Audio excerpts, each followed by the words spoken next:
2011, Zahara made a breakthrough in the music industry with her distinctive voice and her debut album, Loliwe, capturing the nation's attention. Hailing from the small village of Phumlani in East London, Zahara, also known as Bulelwa Mkutukana, left an indelible mark on the music scene. Well, Lesley Mofokeng, veteran journalist and author who initially introduced us to Zahara's sound in a captivating article, now shares insights into Zahara's remarkable journey. Lesley, a good morning to you. Thank you so much for joining us, and I imagine that this was definitely a difficult evening and a difficult morning for you today as well. Good morning indeed. Thank you so much for inviting me. It has been quite a difficult one. Yet again, in December, the music industry loses one of its icons, one of its biggest stars. We had this experience with Robbie Malinga some years back on Christmas Day, and now here we are as we approach the 16th of December. We lose one of the biggest stars this country has ever produced. So it is a difficult one, and I wish to take this opportunity to extend my personal condolences to the family, friends and fans of Bulelwa, Zahara, and also on behalf of the South African Music Awards, for which I'm the spokesperson, and the recording industry of South Africa. We're saying condolences to everyone that has been touched by this loss. I think if you go back to 2011, right, and it's one of those South African moments that if you were around, it's one of those periods that you simply will not forget. Loliwe, the song, was being blasted absolutely everywhere. I mean, take us back to, you know, your initial sort of meeting with Zahara and that first impression of that talent that she had. My first impressions of Zahara was that she was someone very genuine and authentic to her story, authentic to her journey, and someone committed to the craft. She did not get into the industry for fame. She really had what it took to speak to the soul, speak to the spirit, and really, get you going and get you in your feels, as they say. Yeah. I remember when I met her, I was at the City Press as an entertainment editor there, and the piece that I wrote that you mentioned back in 2011 just encapsulates the spirit of what Zahara was about. She had already been known in East London, where she comes from, as Spinach, but she had undergone some sort of a revamp to become the Zahara that we got to know. And it was in her voice, it was in her ability to play that guitar, it was in the package, how she was put together to the industry.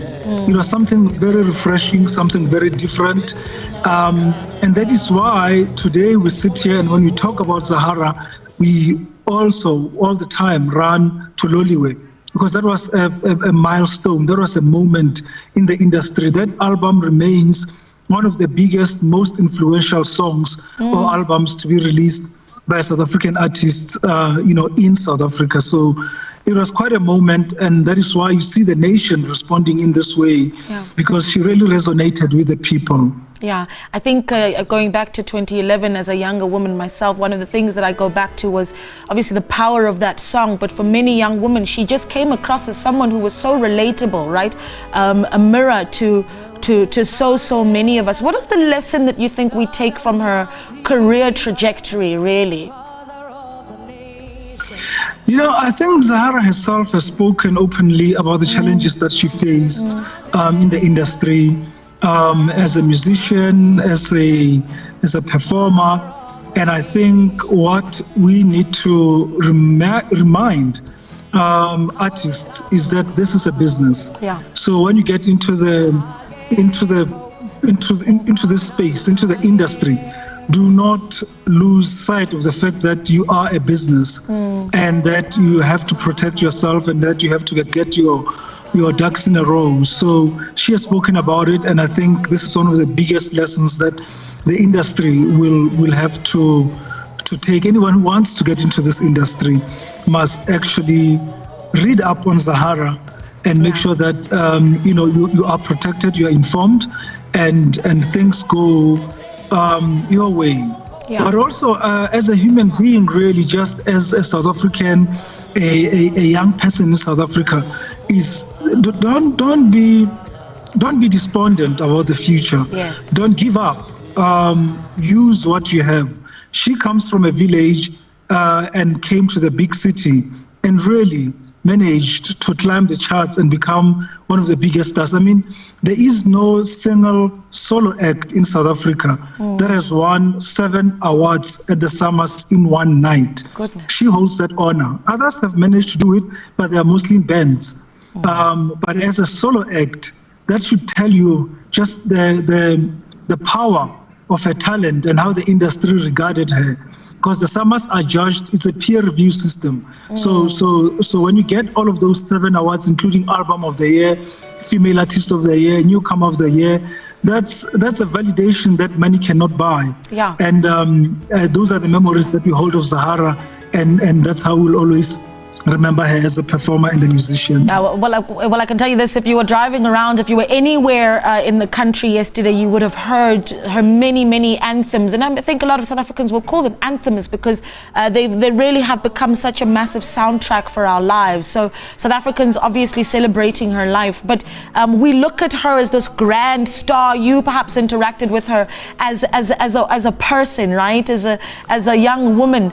Talk to us about that, because if you had caught clips of her on social media every now and then, you certainly realize that she was a very colorful character. A moment that you can share with us that really brings us into, who she was before we look at Zahara, the superstar, Spinach, Bulelwa. I just remember Bulelwa as a crier. I think her tears were always lurking about. She was emotional. She was an artist.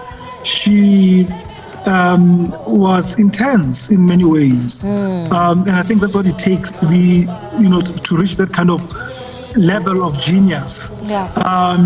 But she was really genuine. I mean, in all of my conversations with her, even years after I left the newsroom to pursue other interests, she would still call me and update me and share her thoughts with me about the industry and what she wants to do. I remember we did an event some years back with Proudly SA, where she was there as an example of what South African artists are doing and the achievements that they were making. And I just really remember her as a genuine person who wore her heart on her sleeve. She did not pretend to be something that she wasn't. And she spoke her mind, but really just great company, and honestly, someone that was humble, relatable, as you said. Yeah. She looked like a South African woman. You didn't have to. She was just one of us. She was accessible. She was a talent and a half. So, yeah. That's how I'd like to leave it. Yeah, certainly a great loss to the country, but what a massive contribution she has made. Lesley, thank you so much for your time. We really do appreciate it, and to you as well, condolences. Lesley Mofokeng is a veteran journalist and author who initially introduced us to Zahara's sound in a captivating article and has shared his insights into Zahara's incredible journey.